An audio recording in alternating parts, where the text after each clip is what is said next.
Hello, my name is Greg Banier, here today representing the Westinghouse Global Technology Office, and I'll be providing a synopsis of some things we're doing at Westinghouse that have to do with machine learning, artificial intelligence, and general digital twin developments for nuclear power applications. Given that this is the Penn State Center for Acoustics and Vibration seminar, I'll be trying to emphasize throughout the presentation points where vibrations and acoustics are particularly relevant.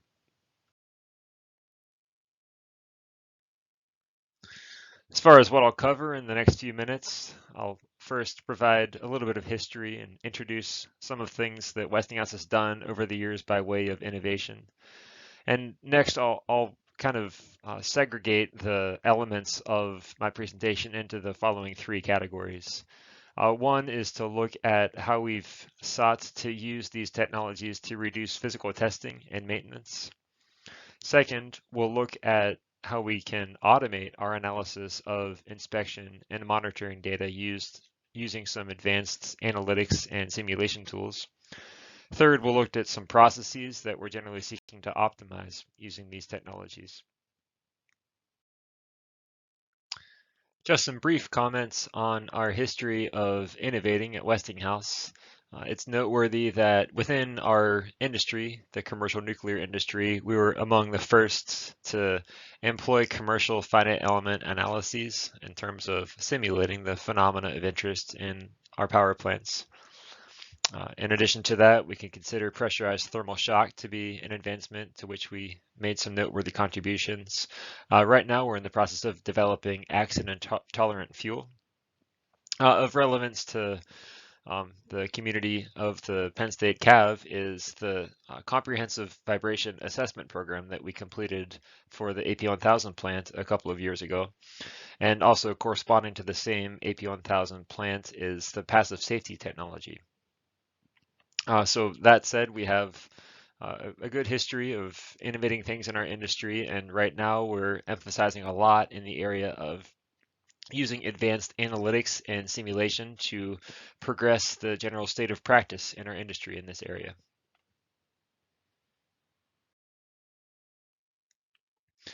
So the first application area that we're going to address here has to do with how we can use some of these technologies to reduce physical testing and or maintenance needs. And the first application is at a manufacturing facility. So we have a facility where we were generating a fairly large amount of scrap due to the pelleting operations involved in making a particular component. And we observed that over the course of many years, we were able to accumulate a lot of data about how these parts are manufactured.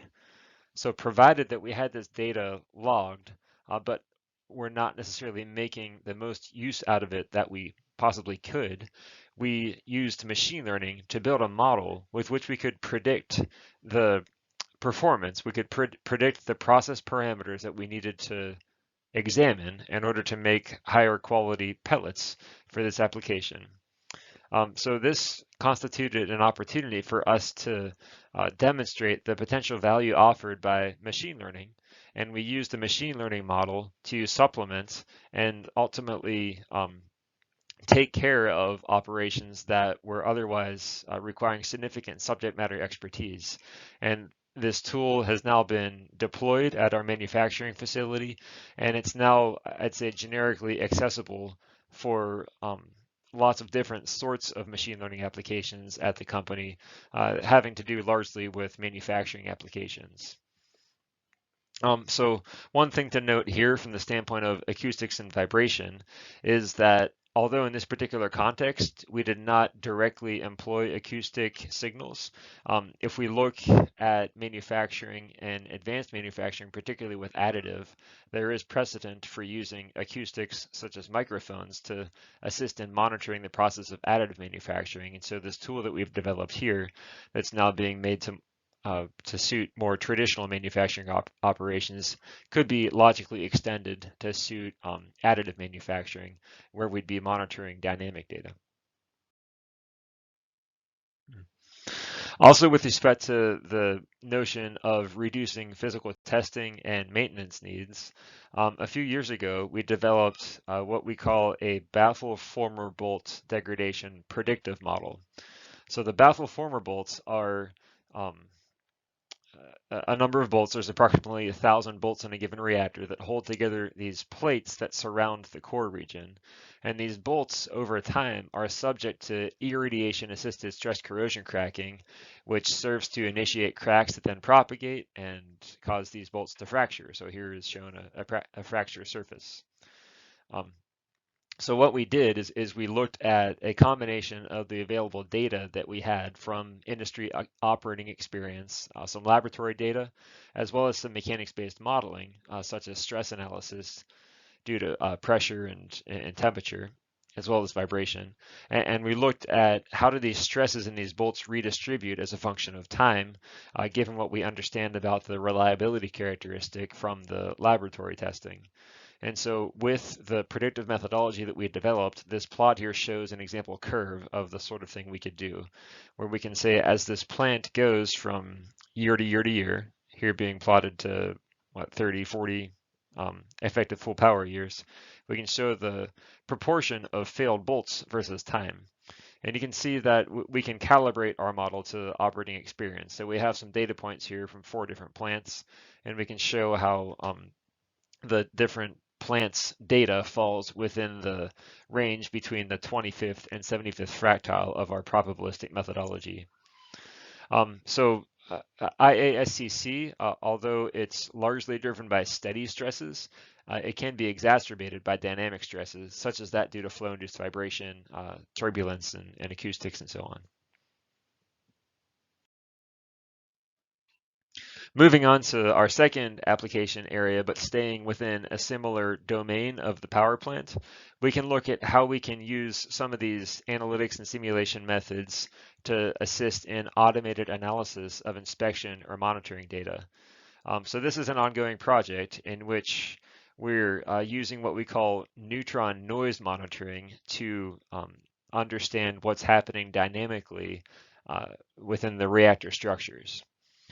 So we know that reactor internals can degrade over time, and it's a matter of understanding the extent of degradation and the particular degradation mechanisms that may be present. One example degradation was addressed on the prior slide, that being baffle formable degradation, but there are others that we're concerned with as well. So the idea here is to use machine learning, and we could call it digital twins perhaps, to evaluate with diagnostic certainty what's happening in the reactor internal structures due to aging. So we'd like to enable the industry to move beyond simply having time-based requirements for when the reactor internals are inspected to permit more of a condition-based monitoring paradigm where they can examine the signals coming from the neutron noise sensors. And with those signals, they can then inform when maintenance is required or when true inspections are required.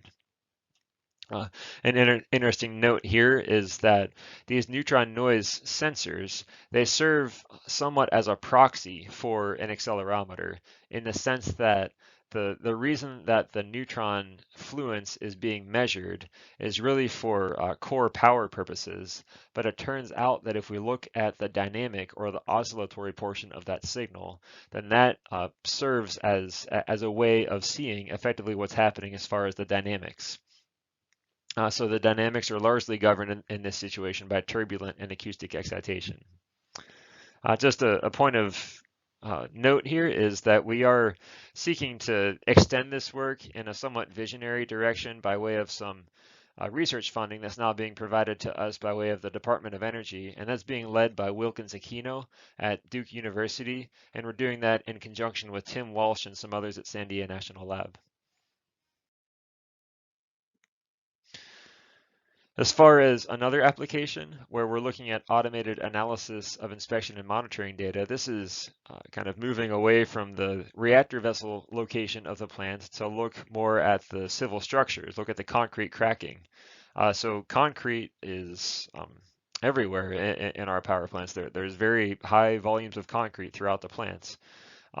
Human inspection of large nuclear buildings is very slow, time consuming, and also requires subject matter expertise.